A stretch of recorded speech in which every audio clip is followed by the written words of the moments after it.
Always fast as shit. Nick! Jesus! Got stuck in my hand. Yeah, if you would have put it where it belongs, that wouldn't have happened. Hey guys, welcome back to the Hustle and Horsepower YouTube channel, where the talkers talk and the doers do. Guys, we're in the woods. We were really looking forward to it, and we were really hoping to represent well out there because it's going to take overall program moving forward in 2024 and beyond to be able to really compete in the small tire no prep world that we are swinging at. So that's gonna entail a couple more marketing partners and a racing partner that wants to do this stuff. Being 2.5 and a dog, I guess. Just Maddie, myself, MVP, and Sexy Rexy. It's a lot to handle to be able to do all this stuff and to be able to compete at this level. I believe our little home-built hot rod was ready to come out there and represent well and show the potential of what this program has in store for it. But unfortunately, it seems like we got kicked in the shins again. That machining failure really cost us big. But, you know, we're going to bounce back from this one. It's just going to take a little bit of time off to regroup and get the program. So when we do come back, whether it's in July, probably sometime in July, that we can come back and finish up the year strong and try to win a couple big ones before the year is up. So we appreciate you guys that like and subscribe to the channel.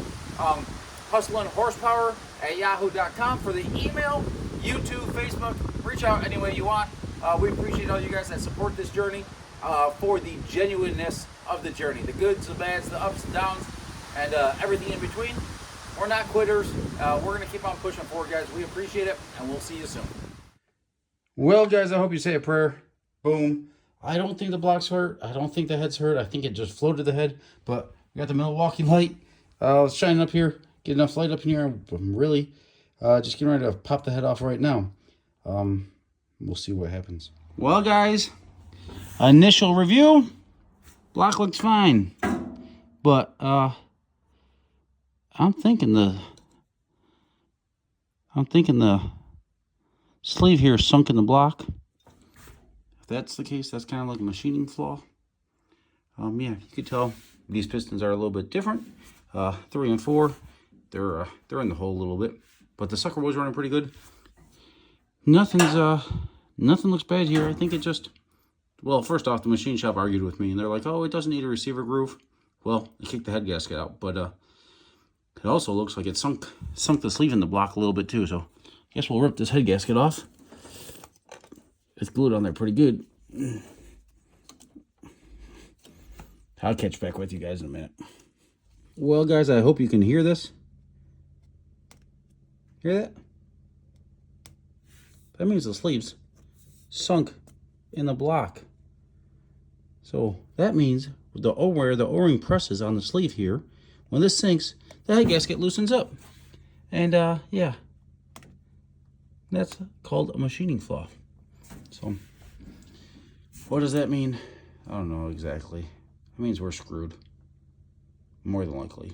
We could put another head gasket in it. It would seal up for a short period of time, but yep.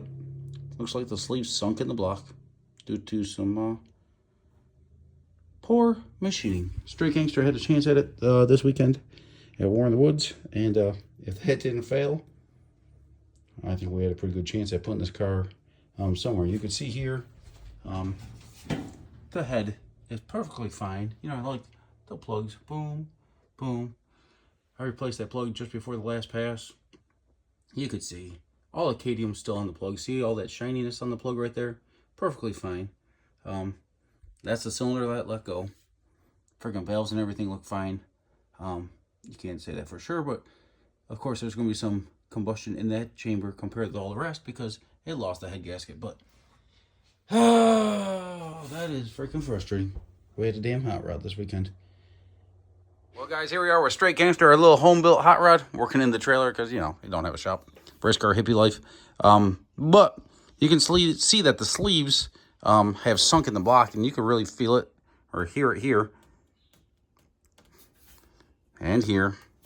And it lost the head gasket on number 2 cylinder, but this one was starting to walk out too. You could see on the you can see the shininess.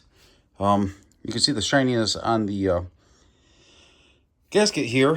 You can see where it was floating around on the head simply because the sleeve sunk. So there really needs to be a receiver groove in here. I argued with the machine shop over that, and they didn't do it.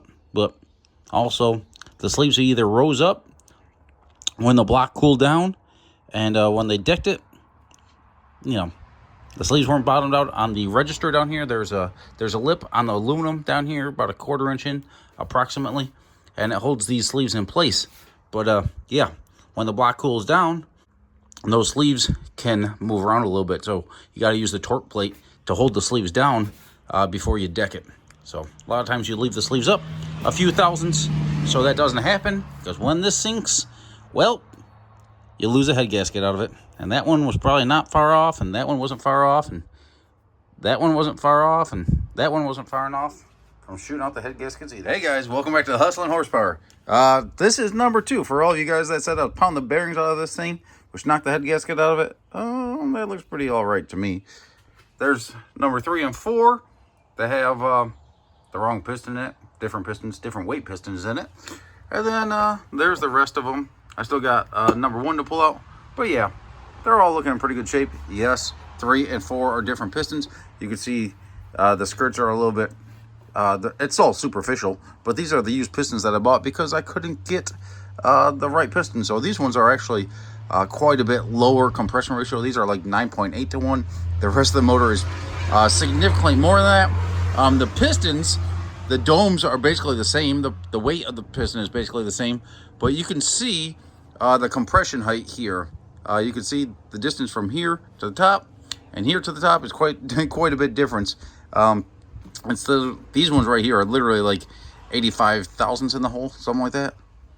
1395, and I think there's a 130.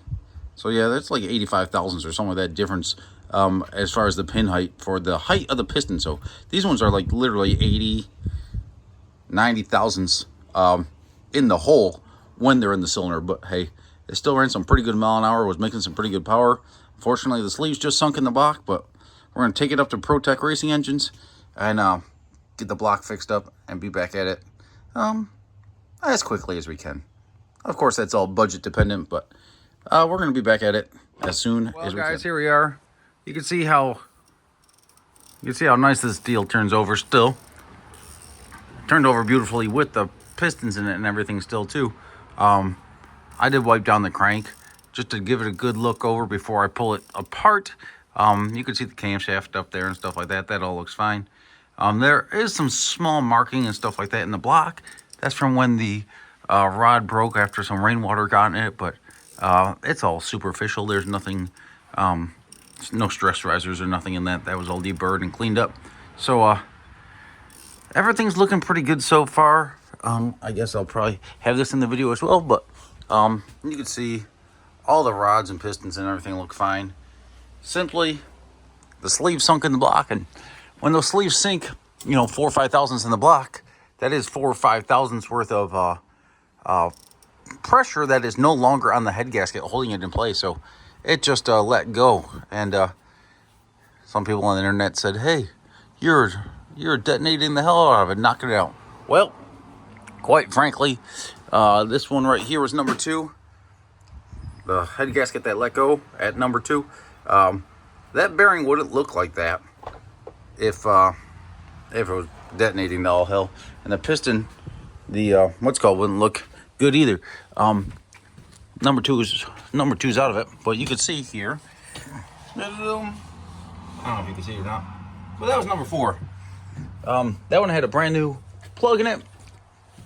I put new plugs in it in 2 and 4 right before the pass, just to actually in 4 of them. The 4 easiest ones to put in just to verify everything.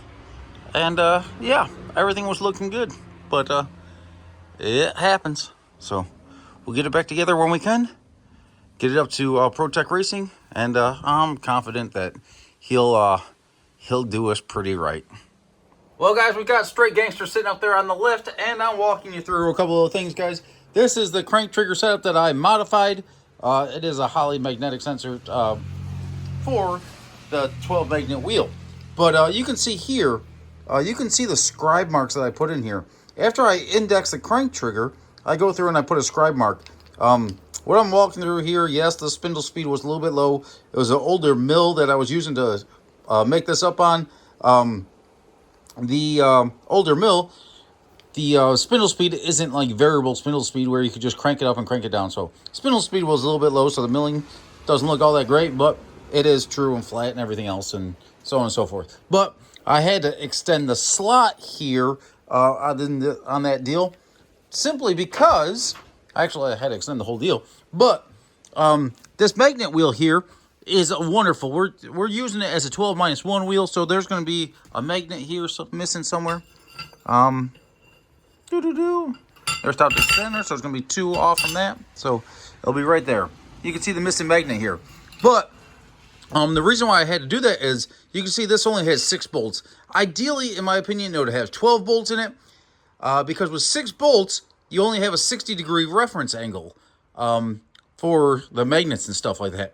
So, well, setting this all up, ideally, if it had 12 bolts in it, then it would be on a 30-degree reference angle, and you'd really be able to index this in half the resolution, double the resolution. I guess double the resolution, I guess that would be. So, yeah, in that case, I wouldn't have had to slot this deal here because I would have had enough adjustment on the crank trigger to line that up how it needed to be lined up. But there's just a little information for you guys. It's always a good idea to put that scribe mark on your crank trigger there. So as a quick reference point, make sure it doesn't loosen up. And if it does loosen up, you know that you could put it right back to your reference point. Here we go. You're going to work that, okay? You're going to work that and this. What? Where's the winch? Wouldn't you like to know? Give me the winch. Oh my gosh, we found it because I put it back where it belongs. And who's the one that puts it there? Not you. But I put it back where it belongs after I was done with it. Okay. Unlike all of this. Open up a little bit. Sorry.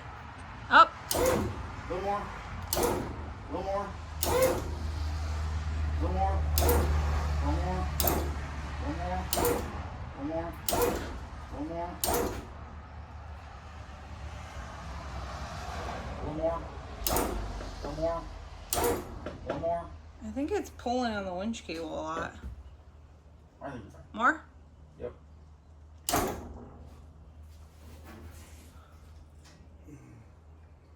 A little bit more. That was a lot. My bad.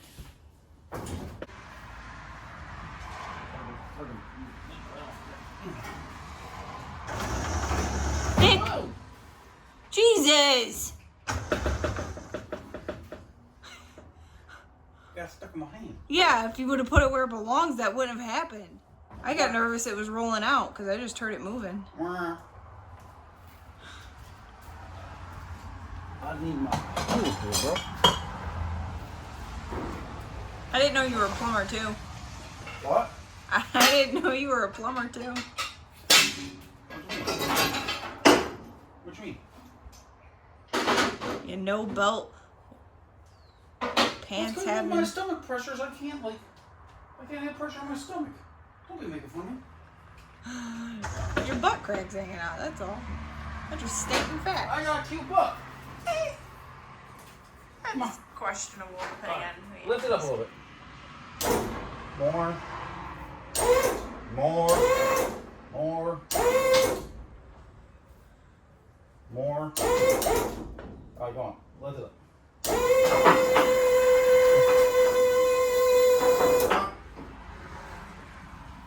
All right. Lift it up. Go on.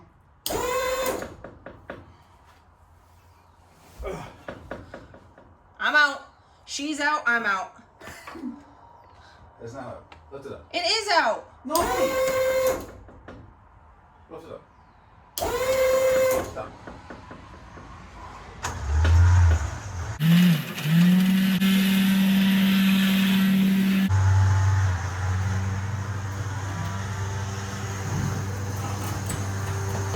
Want to give him a little more detailed view of what happened? Well, I mean... Which one? All of them. Oh yeah, you can see here. Well, see what happened was all the sleeves sunk. Yeah, that one's uneven. And you can see the fine friggin' decking job on this. But it, like, in their defense, it is perfectly flat. So sometimes you put a little bit rougher of a what's it called on it. But yeah, like look at number 3, the one that water got into. But I'm not 100% sure it was rainwater after looking at this. Like, I know there was water on the cowl and on the roof and stuff like that, and it makes sense. But a like, sunken sleeve could also cause that. a sunken sleeve could always also cause that, and like that one, that sucker sunk. So. Watch out. Yep. This is the one that the head gasket blew out of. Yeah, that's why it's all black around here. Yeah. There's a little bit of combustion coming out there. A lot of combustion coming out there. She was gone. Yeah. Oh, can we show them how bad Nick's tuning job was?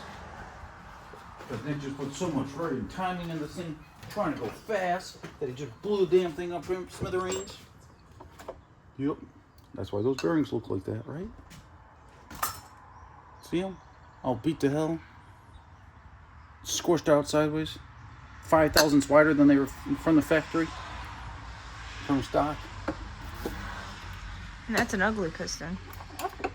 Well, that's the button. That's like the used one. Here's number 2 cylinder. This is the one that's, you know, Nick did such a bad job tuning it, it just blew the freaking thing right out the Quit side. moving it. You're doing a bad job Can you see it? letting me show the fine folks. Blew it to smithereens. But yep, that's it. So, Alright, like I said, she's out, I'm out. now, we got See you later. Alright, let's finish this up.